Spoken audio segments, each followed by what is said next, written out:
mic. Mic's on. Alright. Webcam. Here we go. Back. Hold on, We're live. We're going to learn how to create a simple chord melody or melody and chord arrangement. So we use a classic old folk song. Wait, hold on. Red River Valley. Trying to get our Facebook going. There we go. All right. See what happens. Put this down a little bit.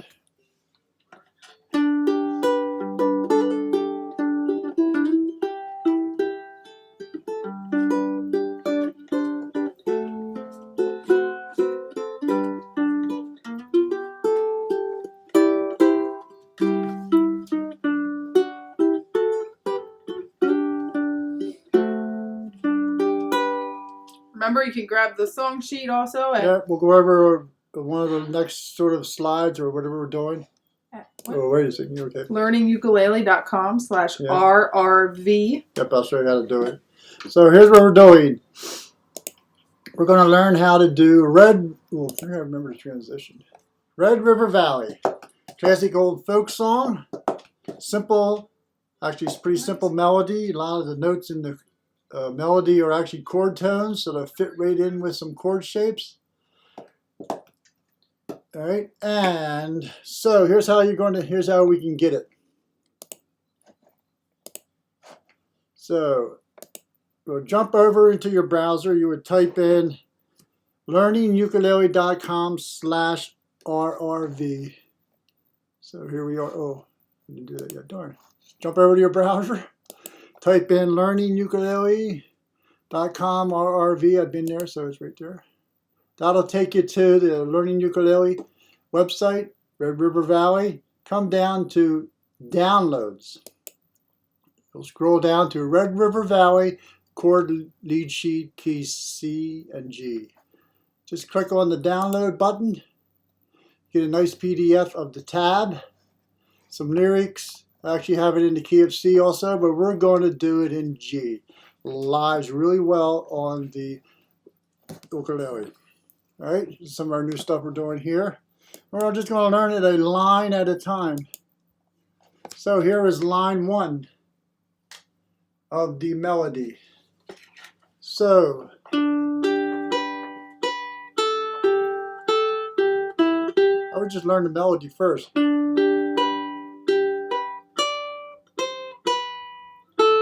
That's like the first phrase, first line. So what we do want to do is actually learn this song a phrase at a time with the chords.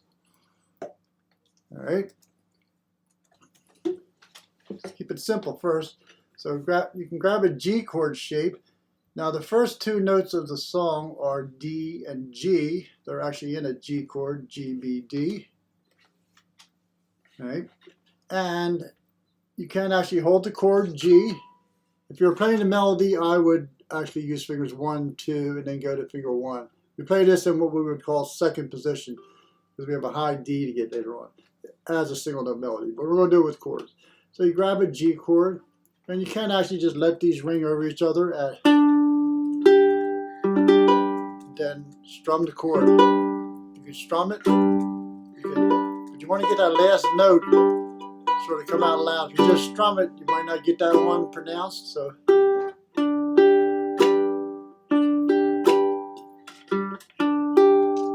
can finger pick it. Works on high G or low G. Here's the high G. Then pluck the single notes. So this is a lot of quarter notes and half notes. So you would count the half note like 1, 2, and then B, and then the open A. Now to the G on string 2, fret 3. Now here's where we can do a little sidebar. If you're doing a high G, it's a little more of an advanced technique, is we do want to play a chord with that G. Now, even on high G, you can just pluck, strum these 3 strings close to your nose. and G will come out as the highest note. You have two G's. And we play the G chord. So G chord is in the air, so anything we do, it's still G, unless we play a completely different chord. So, now for high G, you can actually play the G chord and go towards the ceiling. You want to hit that high G note. So, right, but that's a little more difficult. I don't do that. Unless I'm doing a high G arrangement, then I might do it. I can also a separate technique. So we have like three different ways of playing this. One is pluck these three with your thumb or finger pick it. Right? Or stroke it up and get that G, or strum it and don't hit string 1. Then this G comes out as the melody. So we'd have this. So that sounds like that G melody. Now I added a little fancy embellishment when I played the A. I hit the chord again with the B and then pulled off the A. Right? I'm going to get that G either here or here. Right? Now I do it on low G a lot. And I'll point out the differences between the low G and high G. Ultimately, sometimes you end up with two different arrangements for the same song depending on high G or low G. So ukulele, this is where it actually starts to get sort of complex sometimes. The old saying that ukulele is the easiest instrument in the world to play, according to Guinness Book of World Records. Evidently, the person that verified that didn't get anything past C. But as soon as you start to add more, it gets complex. Not really, but it gives us, more advantages. But we're just playing simple stuff. So now I just use my thumb. I'll do a lot of a hybrid technique of finger picking, strumming, use my thumb. Now at a very basic level, we're going to be playing melodies on strings 2 and 1. So we want to be able to hit those even after a strum.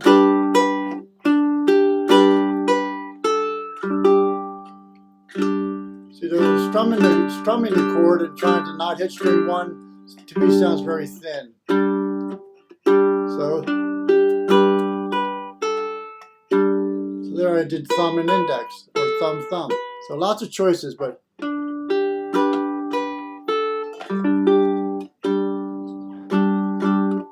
right? First phrase. Now you can, if the notes are ringing pretty long, you can just play the single notes, or you can like say there, I just hit the rest of the chord that was lower than the melody, let it ring. Now if it's ringing, but ukulele notes tend to just go 6, 8 inches and die, so you have to hit it again. Now there is one guideline for melody and chord arrangements we should go over. The melody is the top note of our chords typically. It should be accentuated, it should stick out. We should hear within the chord. Right? So we heard it, the chord's still ringing. This would be akin to if we were sat at a piano and could play a G chord in our left hand and then pluck the melody notes in our right hand. Piano, you got like 10 fingers to play things. Ukulele, we got 4 fingers, 4 strings. So we're taking all that and trying to do it here. So some of it's target practice.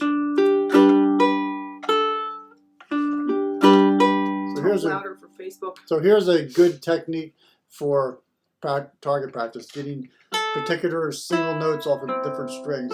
Is to strum a chord, then pluck string 1, string 2.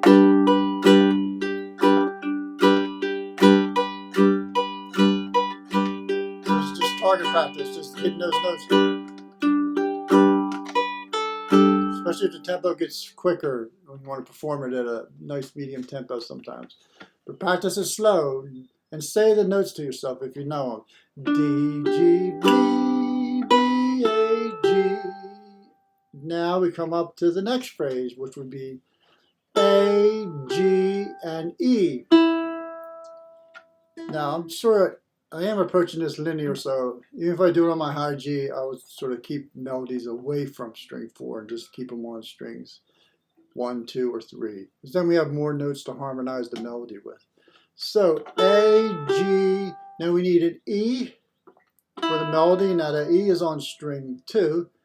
And if we're ignoring string 4, which we should in the case of an E melody, because the string 4 G is a higher note than E. So we have one note left to harmonize it, C. All right? Now, let me jump to the next thing. There's some important stuff here. Oh, here you go. I forgot I had this. There you go. This is what we have so far.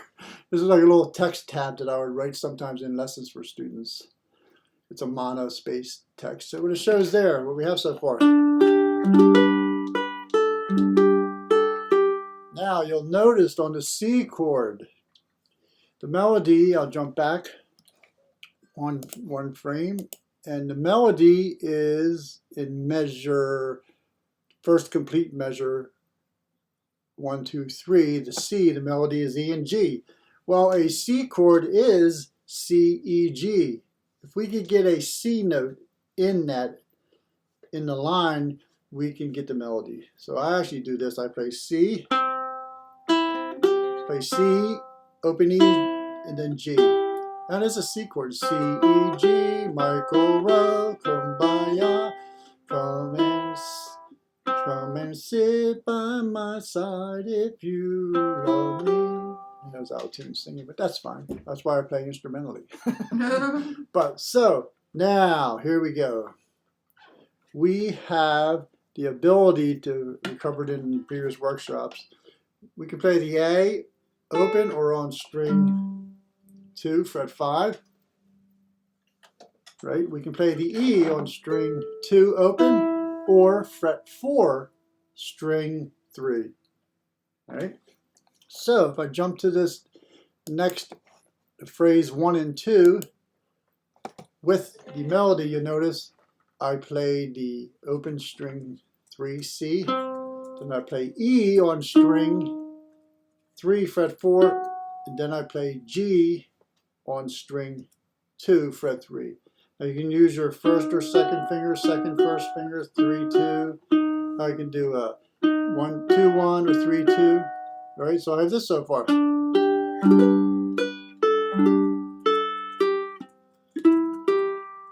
right, now we're going to add a little fancy embellishment just right off the bat.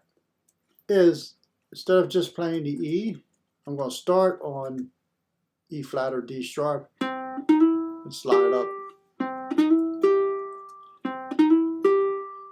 One really nice thing about playing melody and chord arrangements, there's 2 ways of really ensuring that somebody listening to you play that melody knows it's that melody. Number 1 way is just announce the song. If I say I'm going to play Red River Valley, they downloaded the melody in their head already. They know loosely what it's going to sound like. Another way is to really get the melody.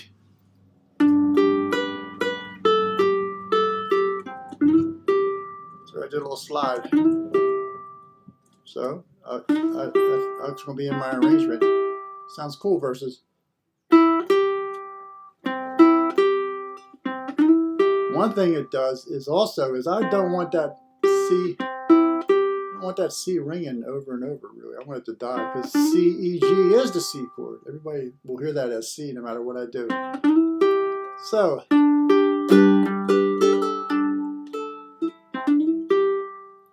right. Now, you can also think of adding other band members at this point. So on that B to the A, I strum up, just get lightly the chord. It's hard to keep those 2 fingers down and lift the... Yeah, it is. Practice that. Any difficult piece that you hit, stop it there. Don't move forward. Yeah, I think. Back up one note before the problematic note and just do those two notes over and over. That's where you can always rewatch these videos and pause and rewind. Yep, so here's the BA. BA, BA.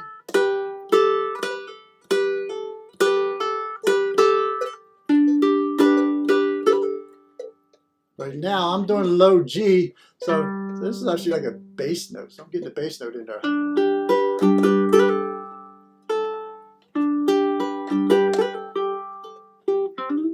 So the little stuff in the middle is just like a violin section, adding some stuff in. But first, simple like this.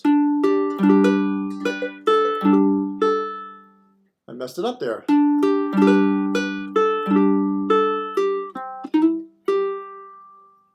You can echo. Because that C, E, G that I just did here, that G note reads, if you look at the sheet music and the rhythm, even in the tab I have the rhythm, that is a dotted half note tied to two beats of a rest, but I just want to let it sustain because it's still C. So just let them ring. Echo it.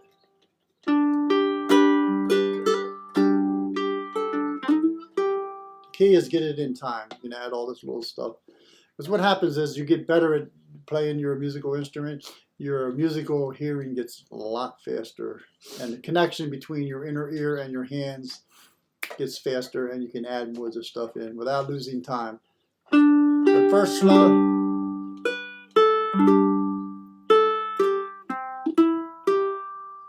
I played it pretty straight there. Now I'm going to count out loud where I was counting.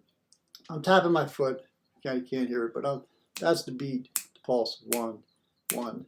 So I'm not counting those. Now I have to count my half notes and my longer notes, otherwise I don't know when to come back in. So 1. I'll count the ones also though. 1, 1, 1, 2, 1, 1, 1, 2, 1, 1, 1, 1, 2. Right?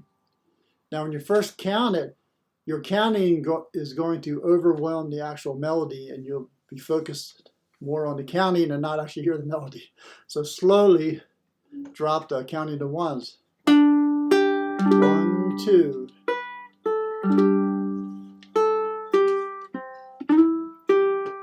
So there I had to count 1, 2 on that last note. So that's how I would do the C always.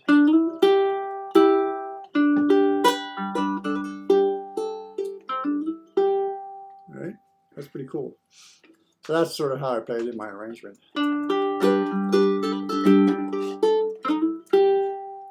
Alright, now if we jump ahead. Got greetings from Germany. Germany, nice. Alright, we go back. Alright. Alright, so we highlighted phrase 1. Here's phrase 1. There's line 1 again. So if you notice, if you go to the measure after the C chord, you'll notice the first 3 notes are identical to what you just played at the beginning of the song. The first 3 notes. It's the D, G, and B again.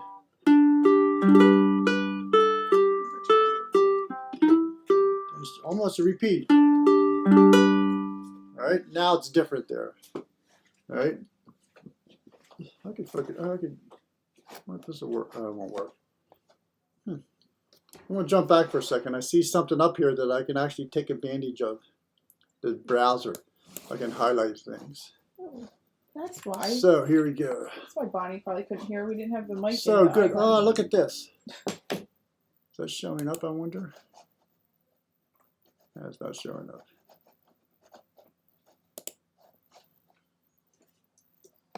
I learned this software I'm using starting Wednesday and Thursday this week. So, all right, cool. So there's we'll go back now to where we're at, line 2. Good. So D, G, B. So here's the guidelines. Little sidebar. The melody. You want to play the chord on any melody note that is longer than a dotted half note, which is 1.5 beats, and on a chord change. Now, if the melody is an arpeggio, which are the notes of the chord, you don't have to strum the chord. The arpeggio is the chord. So that's the case we did with the C. We added the C bass note, then we added E, G. That is the chord. So we don't have to strum the chord. We might add some stuff at the end as a fill in the spaces, all right? So now we're up to G again, and it's just repeat. Now here.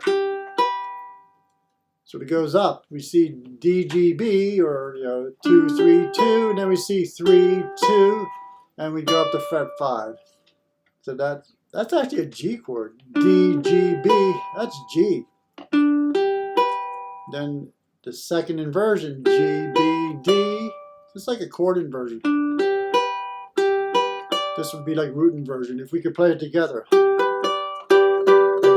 Here's those same notes together, which I would actually add more complexity because that same notes can be played higher up the neck. But we're just dealing with simple now, okay? So D, D. So I'll switch to this chord. I'll switch my G, keep these two notes if I can ringing, and get the high D. Or stretch it. Maybe pluck 2 strings. So I'll take it from the beginning.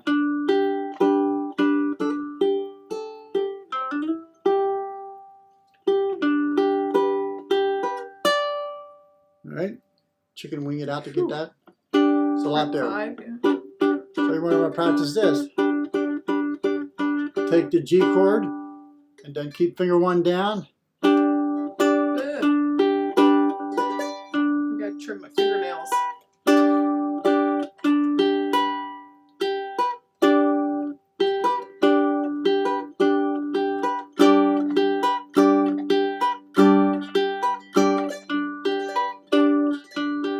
So just over and over. Decide how I want to do that with the D melody. Do I want to just finger pick those 3 notes? Do I want to do strum 4, finger pick 4 notes, strum it? Do I want to sort of fluff over the melody? So there I played it straight. There I sort of fluffed over the G and the B to get to the D. It's all an arrangement. At this point, it is Red River Valley. Anybody listening, the only problem they would have is if they're trying to sing along with it, because I'm phrasing the melody sometimes.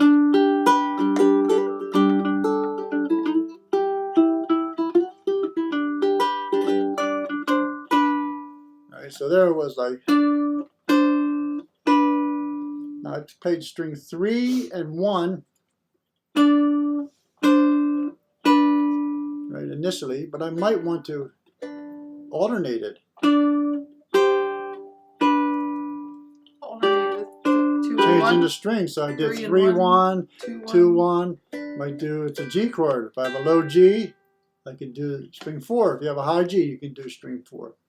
Here is the guideline for incorporating string 4's notes into your melody and chord arrangements.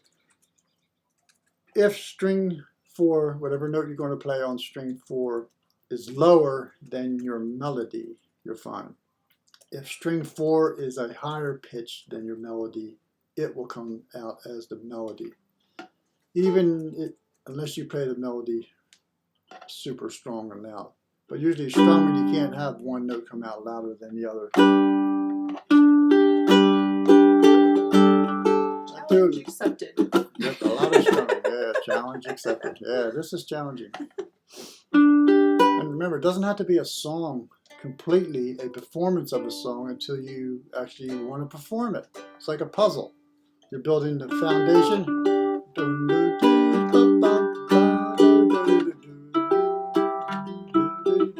Like we talked about last week, it's a good simple song though to be impressive if you can. Oh yeah, right. Like Yeah. people ask you, "Oh, play your uke for me," and you're like, Yeah, you're gonna play your Red River Valley. That's a simple song. memorize it Yeah. with your arsenal of show off. Yeah, and if you're like me, I'm not vocally trained at all, so I can sing pretty much on pitch, but as soon as I open my mouth, I don't have the training for it to come out on pitch. But this helps if you're going to sing, word what? From this valley they say that you're going. You you can hit those notes, and your voice might be guided to that melody, so it would help you singing it if you had to perform it. If you're a really good singer, you could like get the first note, you know, from this valley. You can check your notes, right? I didn't take any. I did take vocal training, but not a lot, not enough for it to stick, evidently. Right. So that's line 1. I'm doing finger picking stuff, strumming, hitting note, right, strumming, target practice.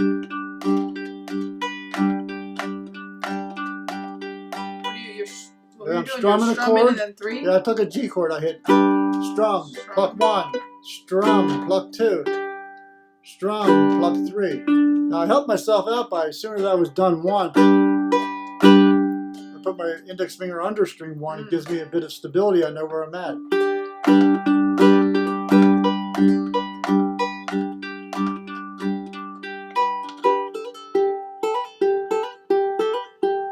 That's a hammer on.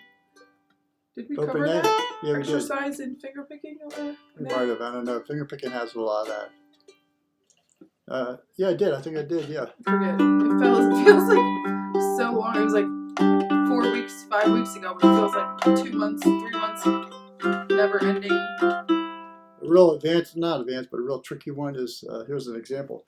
Take a, let's say we're playing, let's do C, it's in here. I'm going to play a C chord, and pluck my low C. Strum, pluck D. Strum, pluck E. Strum, pluck F. Strum, pluck G. Strum, pluck A. Strum, pluck B. Strum, C. Go!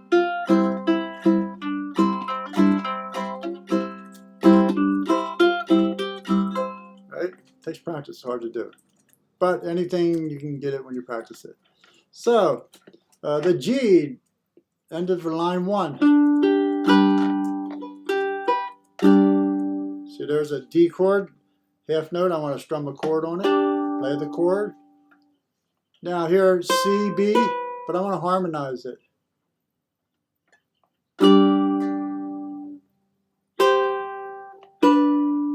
That's a good line there. So you did the G with the D. Then I'm going to go back to my G.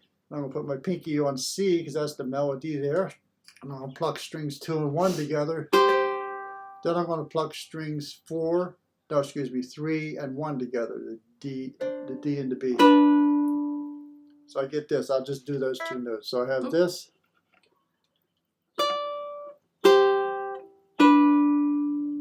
Then it goes to a D chord, D7. D, F sharp, A, C. Now the melody's A. So the D7 that we know, some people refer to it as the Hawaiian D7. Doesn't actually have a D in it, but it has the right notes. This is D7.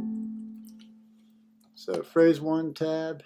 So 49 days. Bonnie said 49 days of quarantine so far. Really? Jeez. So crazy. So there's our D, line 2. End of the first couple phrases, first line. All right, I would learn some of the lyrics to this song because it helps you with the melody as you're singing it. There's so many lyrics to this song. It's crazy, you know. Good one, the chorus and the verses are the same melody, which is nice. So learn one of them really well. So like, come and sit by my side if you love me. Do not hesitate to bid me adieu.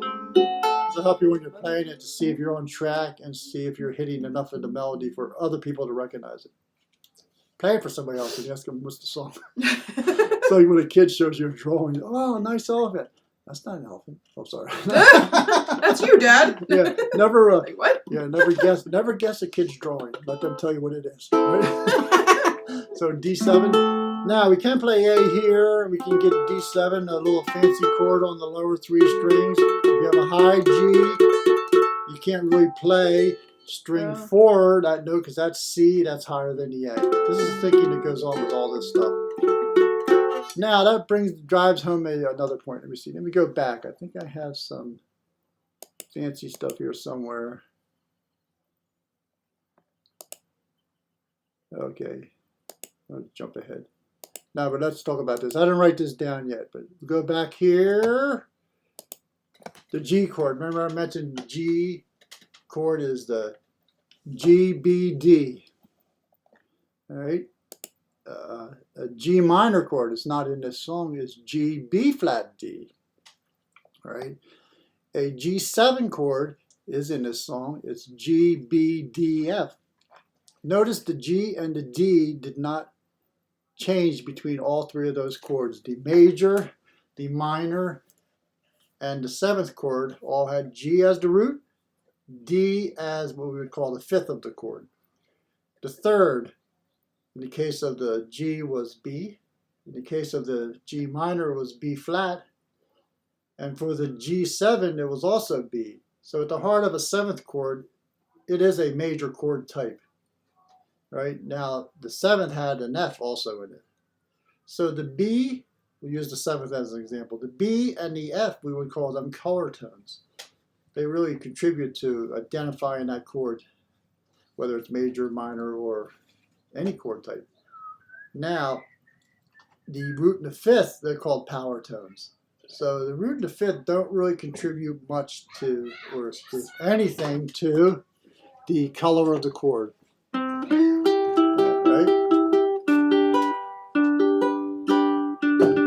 So this will come into play when we get to past this line. I'm jumping ahead. I'm running the show now. Kelly ran off or something. All right, so line 2 we're at. If you're looking at your sheet, D7, measure 7. Measure 7. Now, if you have downloaded the sheet, there's measure markings on the top of the 2nd and the 3rd stabs, I guess they call them. 7 and a 12. That's the measure number. Measure 1 is an incomplete measure. It doesn't have a measure. So it starts at that G. So measure 7 had the D7. So if we think about a D chord, it's D, F sharp, A. D minor is D, F, A. So D and A don't contribute.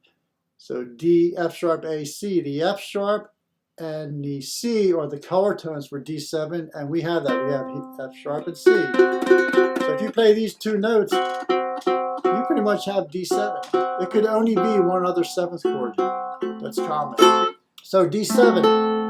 Now, here's where we can get fancy. Measure 8. The melody is fret 5, string 1. That's a D note, C, F, A, D, D, to the C. Now, it's still a D chord, D7. All right, so we got to come up and play D, C. That sounds pretty boring. We're going to spice that up a little bit. If you know a D7 chord up here, you can play that. Right? It's hard to reach that here, so I don't even really try. But if this is D, we can harmonize that chord and play other notes that are in this key and scale, which is the key of G, which would be G, A, B, C, D, E, F sharp, G. All natural notes except for the F sharp.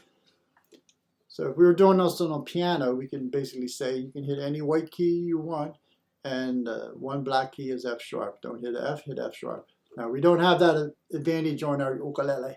So I want to harmonize this with a chord in the scale on string 2. So this note's a B.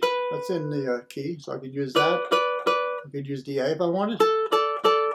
I could use the G. I could use the F sharp. I could use the E. So that don't sound good. E. That sounds weird because that's an augmented 5th interval. That doesn't sound good. So I'm going to harmonize it with the B, what we call thirds. So I have this D7. You can now screen. Now I'm going to keep my 3rd finger. I do fingers 2 and 3 for my D7. So I'm keeping my 3rd finger on string 2, and I'll slide up to fret 7. Then place my 1st finger on D. Right, pluck them with 2 fingers, or strum them with your thumb, or strum down below. If you hit the open C, that's fine because that's in the D7, but try not to hit string 4. Although that note's lower than the melody, it's a G. Sort of colors the chord too much. I can actually play that on the way up, then slide down 2 frets, and that's my harmonization there. Right? Right.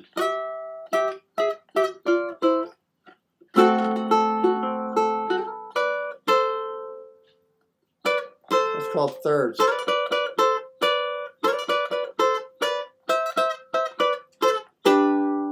That would be your Margaritaville there, the intro, thirds, or we know thirds. That's the 2 famous intros of thirds.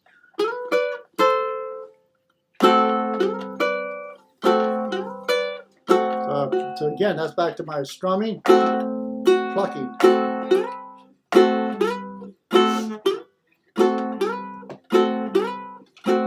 I would just do that for endless.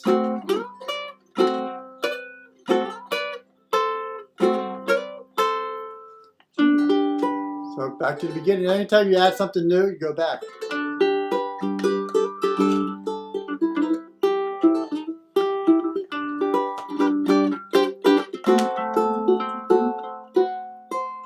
Sometimes there's a case where I actually skip that whole melody. Right? Then to the G. Oh no, Betsy's not following it. What's that? She said I'm not following. That's fine. I'm harmonizing the melody. Now, if you're in the lower position for the chords, the lower notes of your chord are automatically harmonizing that melody. As soon as we get up past fret 3 and into fret 5, we need to play, in this case, something from the D7 chord up here. This sounds nice. There's the 5th A. Might be too powerful. Might sound too Asian. Right. Right. Just do the melody. I harmonize it. Just experiment. But to me, it sounds like it goes from being too rich and dense in that area to just single notes to a chord. Just sticks out too much by being too sparse. Right, so D7. You know, stuff. Right. Now there, actually I'll point something out. That sounded pretty hip, I think. I started here, slid up, but starting here was actually a mistake. So I slid up really quick to fix my mistake. Right, so I made a staccato. Plus 2 strings. You can take it further and harmonize it with a triad that comes from that scale. But we're not going to do that. So we're going to keep it simple, right? So we got to get that D. Simplest is a single note. So like,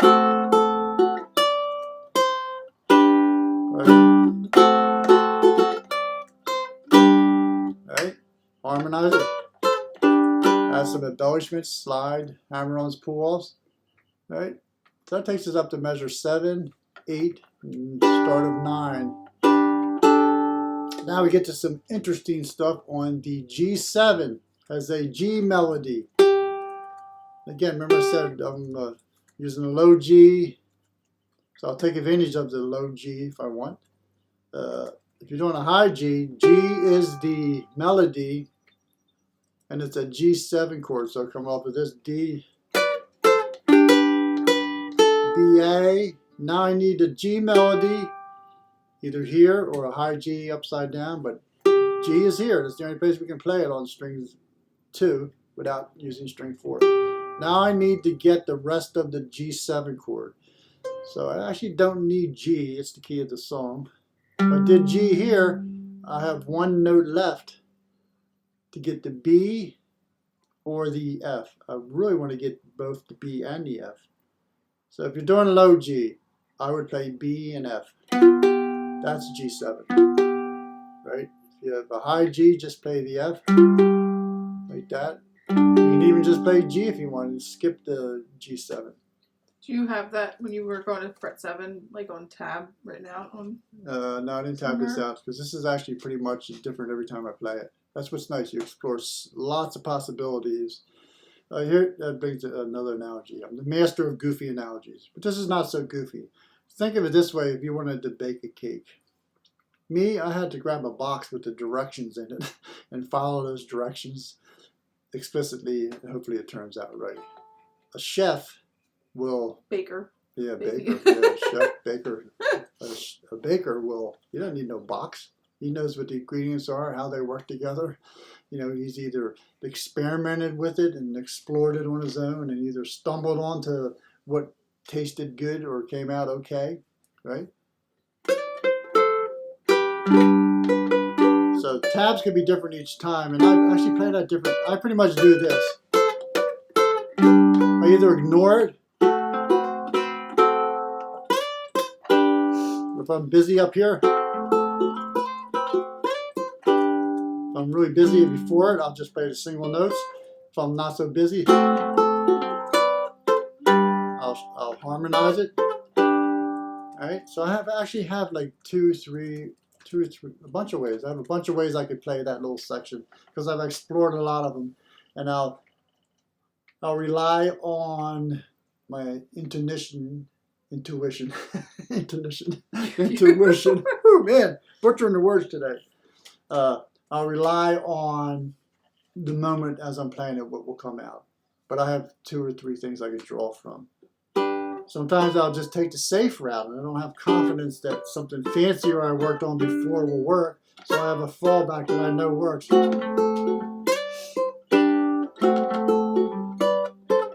those two work. Anything fancier like more chords, and you know, it's not as like there. I did D7. I know a D7 there, and I did a D9 here, and then to the G. To me, it was too chordy. If that's a word. Too many chords. So from the beginning, it's now there's something I did different there. I'll point out. I played the melody, then the chord. So you don't have to play a chord on the melody. You can play it right after it. But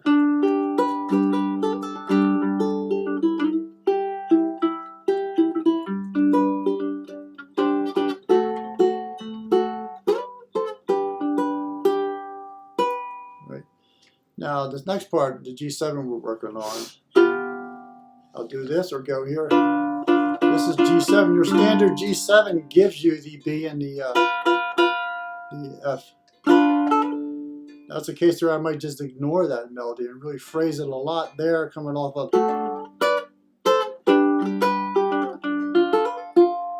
So there I made up my own melody there and ignored that melody. So you can do that sometimes. I went from G. Can't see what you're plucking. To the G chord. So I just sort of made up my own melody there. So you're just plucking randomly, like the yeah, just finger picking. Yeah, it doesn't matter what it is. Work on your finger picking, hammer-ons and pull-offs. All these little things you're doing, like the finger picking and different stuff, is to create a vocabulary of musical phrases, techniques, to implement those phrases that you can just draw upon on demand. On demand.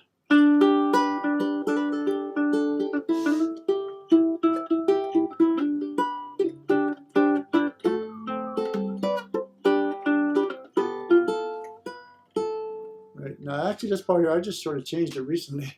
So I'd have to work on this section a little bit to get this nice and smooth. Getting the G here.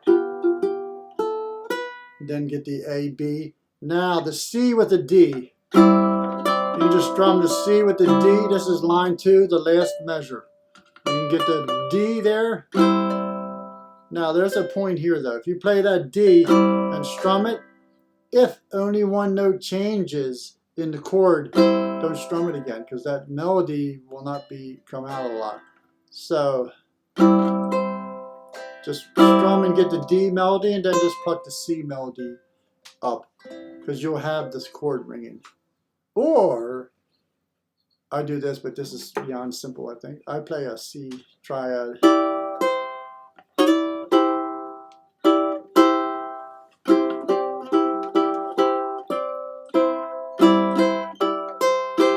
Alright? I think I do that. Oh, jeez. This C is loud one. Now there I sort of violated the only Sorry. one. Ooh, I came through. I redlined the meter. Hope you didn't have headphones. Yeah, ooh, sorry. But this is, I finger picked it. But here then I plucked the 2 higher strings a little louder to get that C to come out. Bonnie asked if you could do 11th, on the 11th measure, can you do C chord at the 3rd fret plus D at the 5th fret? C chord, what is that again? C chord at the 3rd fret and then D at the 5th fret. It's backwards though, isn't it? On the 11th measure. 7, 8, 9, 10, 11. Yeah, the D's the melodies first. You do the C chord with the D melody, then you gotta get that C, just pluck that. Or triad. I would do that. Coming off of that, we'd have this then.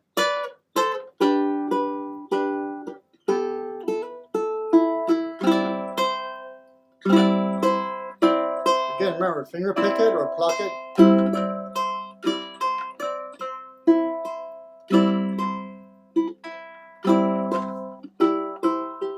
I actually like play the triad. I like the triad. All right, now this next part, let's go to the last line. Line 3, coming up. Finish this off. Again, this is how long this takes. I could spend like days and days really refining a melody. That's me, Glenn. Oh, okay. Now, so line 3, measure 12. Sometimes have to look. This song is also in the yellow book, page 195, but it's in the key of F. And it does have this chromatic move. I've seen it in other books where it doesn't have the chromatic move, where they just play the, here I have the tab, E, then E flat, 2. So the tab says open E, right, measure 12. Then we play fret 3 on measure, same measure 12, the last beat 4, and then we go to the D of the D7. Now this is a low melody, so if you're on a high G, there's no other note to harmonize this with, but we'll give you something you can do with it. Here I can harmonize it with a A, right? Sorry. But then I do something like this. Now text messages are flying everywhere. We're seeing if you can make your video bigger right now. My video bigger? Can you do that on the fly? Probably. Hold on, let me just see. Well, go back here. So everybody have that little thing there. I'll jump back to the webcam. All right, it's a little bigger, right? So I'm not going to play the E on string 1. I never play it on string, yeah, don't play it on string 1. You can't. String 2, open E. I move it to string 3. So the melody there is this. E, E flat, D.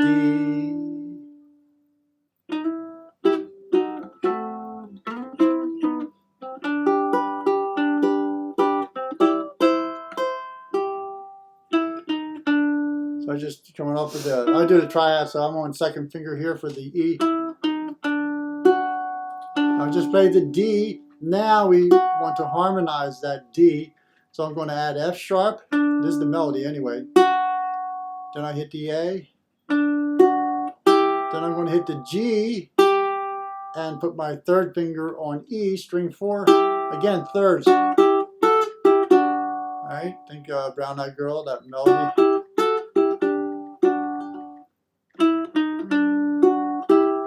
Alright, now the next melody is A. You can, 2 ways of playing this. I'm harmonizing it with the F sharp. I want to play A with an F sharp. Now to me, that doesn't sound that great because I did this. These two notes were on this string, these inside strings. These were on this side strings. So it does sound like it wants to keep going in the same, think of it as the section of the band. Like this would be a horn section. I don't want it to jump to the different section. So I'm going to play the F sharp and the A up here. So do do do do do do do do. Here's my D, string 3, F sharp, fret 2, string 2, G and E together, slide up a whole step, 2 frets, F sharp A. Now, although we haven't played D7, we hit the D, F sharp A. We just didn't hit the C. Right, don't worry about the C. Remember, at the heart of a 7th chord, it's major anyway. So do do do da da do. Now as you go back.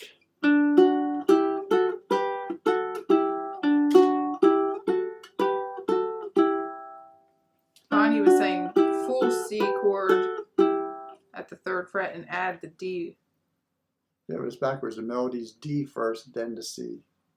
So you could do, yes, you can do that. Yeah, you can do that.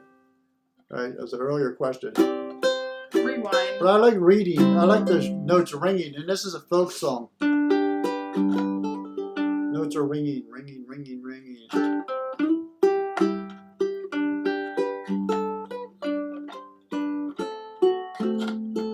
Versus how would it sound the way she was saying? Right there. If you do the full C chord at that fret, don't play string 4, that note C. Play that open string 4. Because the melody's higher than string 4 on high G, so you'd be fine. Keep something ringing. Sounds the same. It does sound the same. It is the same. It's the same notes inside. If you have a low G, it's different. Then do do do da da do do do. Now I don't keep it going up. Oh, that was wrong anyway. To me, it's pretty far away, and I gotta get back here to finish it. That's the G chord. That's the end of the song. Low G, I can only play these 3. High G, you can strum it up. So let me just play this through once, and then I'll grab my high G, and I do have an arrangement. You'll see it's completely different. In fact, I'm working on this to get it into my concert repertoire, but I'm going to do it in 3 different keys. I'm going to play it in F first, move up to G, move up to A, then move back to G, make it like a nice key change medley. But here's how I perform it in G.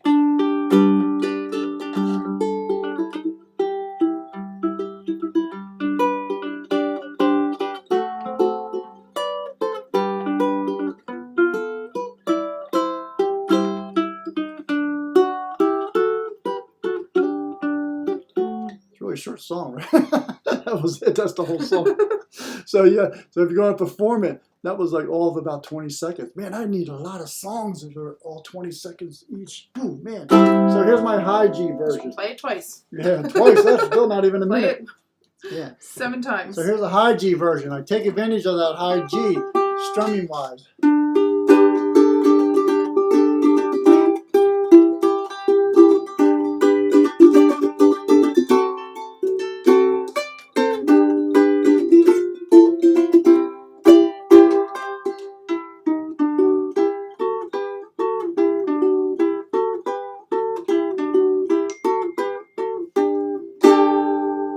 So they're on the high G. I'll do more strumming. So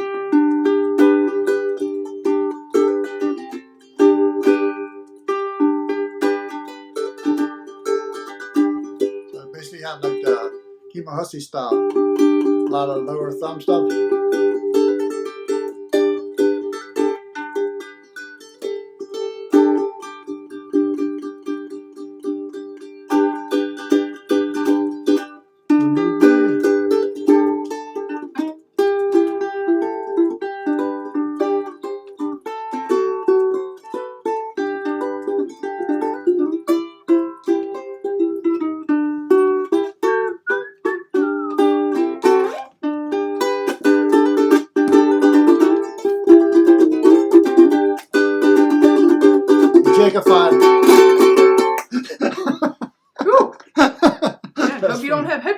Yeah, oh yeah.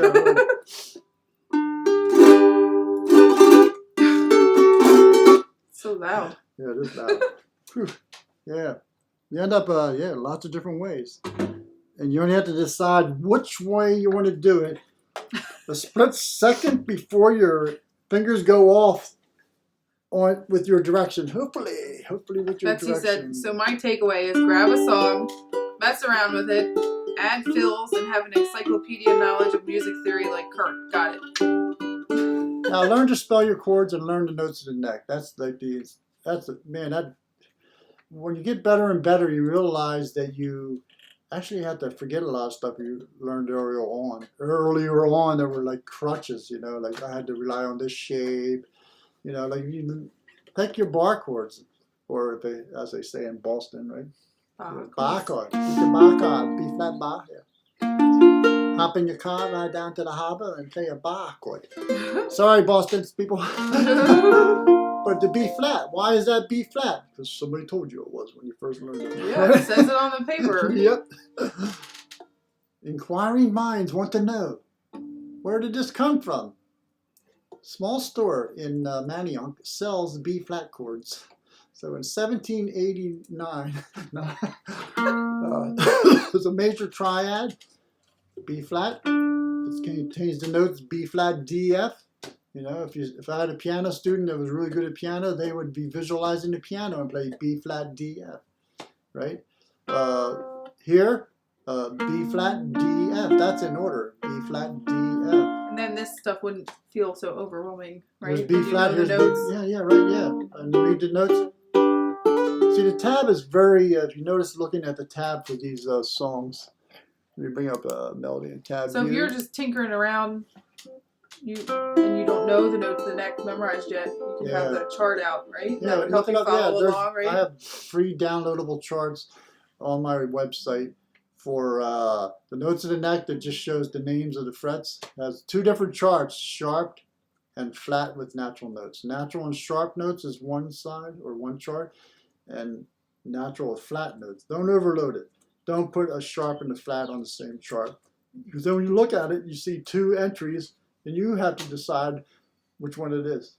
So it's one thing I learned when I studied actually private teaching, there is no place to study that other than with a successful private teacher. And that was one of his bullet points, or whatever you want to call it, for me, was don't overload the assignments. Don't try to do too much in one thing. Well, I overloaded the mic, huh?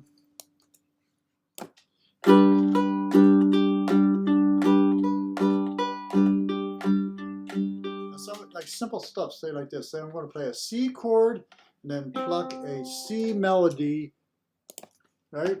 C major scale, C, D, E, F, G, A, B, C. I did it earlier. Now there I avoided playing string 1.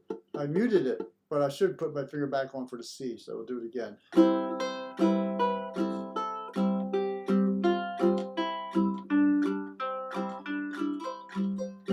Missed it there.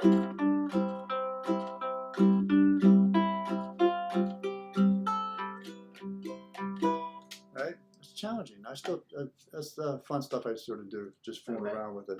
I actually worked less on songs my whole life than more on all this other junk. But I always tell this story. At one point, the fellow I studied with said, you really should be working on songs. Bring in 5 songs next week to play. Now, I was doing jazz, so I had to bring 5 songs in, like Satin Dial, songs like that, all the things you are. I had to play the melody by itself, the chords, background, accompaniment. I had to improvise over it. I had to play a melody and chord arrangement of it. Now, it seems like an overwhelming, daunting task that you would think is impossible to fill. It was actually somewhat doable with the 8 years of preparation ahead of time. Right? Now, it wasn't totally successful. It wasn't great. Wasn't performance quality or nothing like that. Wait, were you needing to be on the other screen? Yeah, this one here. Yeah, I didn't transition. There you go. Oh my goodness. Yeah, we're working on this new software. the software has a staging area. Like a preview screen Yeah, and then a main screen. If we put it in studio mode, it does it right away. We can't look ahead and see what's going on. So we're back. Now somebody's saying put the old thing back up without our faces? Oh, no. That'd be funny. As you see, this is an hour on one song.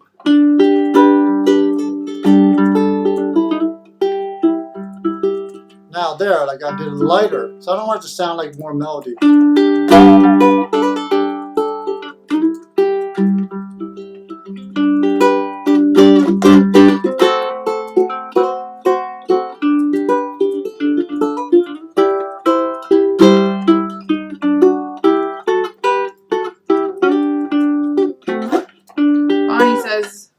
Like a follow-up from yesterday, I guess it was in a lesson, maybe. Yeah, go ahead. Yesterday. Triplet, but from Sarah and Craig's festival. Okay, yeah. Which I can triplet? fix anything you've heard before. Oh, stop. Oh my God, bad joke. No, it is no. Which triplet do you like? Triplet. There's only one triplet. You mean strumming triplet? Wait, did she say triplet or I don't know what she mean said. Triad triplet? She said triplet. Triplet. Which triplet? You mean strumming or something? Finger-wise, triplet is 1, 2, 3, 1, 2, 3, 1, 2, 3, or like 1, 2. You can do thumb. Yeah, what she's probably referring to is which technique do I like to use strumming a triplet? Could be anything. Is that? Yeah, 1, 2. Like do your index, thumb up.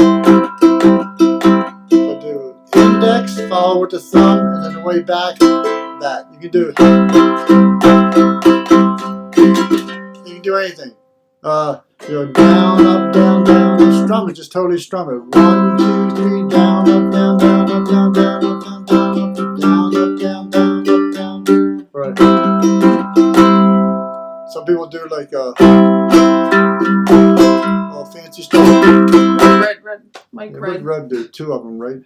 2 finger. Mike. Oh, do you got red, didn't it? Again? Yeah. Wow. Blowing everybody's eardrums out. I would just do strum down with I do down with my go-to is I'll just do finger, index, down, thumb, follow with the thumb, on the way back up, index.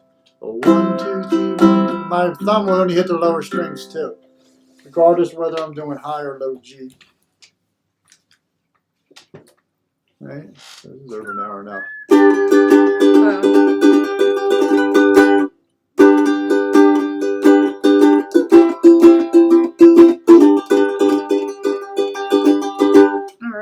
Or 2. Right? Yeah, triplet. Just count 3 though and execute it however you want. But try to keep it like a flowing motion too. That's the biggest thing. So Red River Valley. This could be these concepts you can apply to any song. My site has a lot of songs. Not so much these folk songs, but tabbed out more with jazz. What's that? Every single time. No. Every What? single time I comment on Facebook, like, oh, follow on YouTube, then it kicks me to like this error page.